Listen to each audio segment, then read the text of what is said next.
அண்மை செய்தியை பார்த்து வருகிறோம். அரசு சமூக நல விடுதியின் அறையில் ஒரு மாணவனை சில மாணவர்கள் தாக்கிய விவகாரத்தில் தாக்குதலில் ஈடுபட்ட மாணவர்களை விடுதியிலிருந்து நீக்கம் செய்து ஆட்சியர் உத்தரவு பிறப்பித்திருக்கிறார். மாவட்ட பிற்படுத்தப்பட்டோர் மற்றும் சிறுபான்மையினர் நல அலுவலர் தலைமையிலான குழு ஏற்கனவே ஆய்வு செய்ய உத்தரவிட்டிருந்த நிலையில் தற்பொழுது அந்த மாணவர்களை அந்த விடுதியிலிருந்து நீக்கி ஆட்சியர் உத்தரவு பிறப்பித்திருக்கிறார். அது குறித்தான அண்மை செய்தியை பார்த்து வருகிறோம். கூடுதல் விவரங்களோடு நம்முடைய செய்தியாளர் பூபேஷ் இணைந்திருக்கிறார். பூபேஷ், வணக்கம்.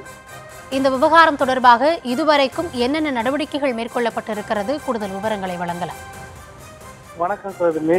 ராமநாதபுரம் அம்மா பூங்கா அருகே செயல்பட்டு வரக்கூடிய அரசு சமூக நல விடுதியில் ஒரு மாணவரை 8ஆம் வகுப்பு படிக்கக்கூடிய ஒரு மாணவரை அங்கிருந்த சில மாணவர்கள் இணைந்து தாக்கிய வீடியோ காட்சியானது பெரும் பரபரப்பை ஏற்படுத்தியது. இந்த வீடியோ காட்சி குறித்த செய்திகள் வெளியான நிலையில் மாவட்ட பிற்படுத்தப்பட்டோர் மற்றும் சிறுபான்மையினர் நல அலுவலர் தலைமையில் விசாரணைக்கு உத்தரவிட்டு ராமநாதபுரம் மாவட்ட ஆட்சித்தலைவர் திரு சிம்ரன்ஜித் சிங் தாலோன் ஏற்கனவே உத்தரவிட்டிருந்தார். இந்த சூழலில் அந்த வீடியோ காட்சி அதே போல விசாரணையின் அடிப்படையில் அந்த மாணவனை தாக்கிய மாணவர்களை அந்த விடுதியில் இருந்து நீக்கம் செய்தும் ஆட்சியர் உத்தரவிட்டிருக்கிறார். ராமநாதபுரம் மாவட்டம் அம்மா பூங்கா பகுதியில் செயல்பட்டு வரக்கூடிய அரசு சமூக நல விடுதியில் பயின்று வரக்கூடிய மாணவர்களில் ஒருவரை சிலர் தாக்கிய சம்பவமானது பரபரப்பை ஏற்படுத்தியிருந்த நிலையில் இதற்கு விசாரணைக்கு உத்தரவிட்டதோடு மட்டுமல்லாது இதில் தாக்குதலில் ஈடுபட்ட மாணவர்களை ஆட்சியர் நீக்கியிருக்கிறார். மேலும்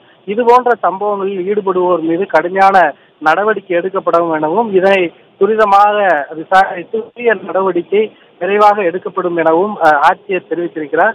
ராமநாதபுரத்தில் இந்த மாணவர்கள் தாக்கிக் கொண்ட வீடியோ வெளியாகி பரபரப்பை ஏற்படுத்திய நிலையில் விசாரணை அதே போல அந்த மாணவர்களை நீக்கி இருக்கக்கூடிய சம்பவமானது பரபரப்பை ஏற்படுத்தி இருக்கிறது.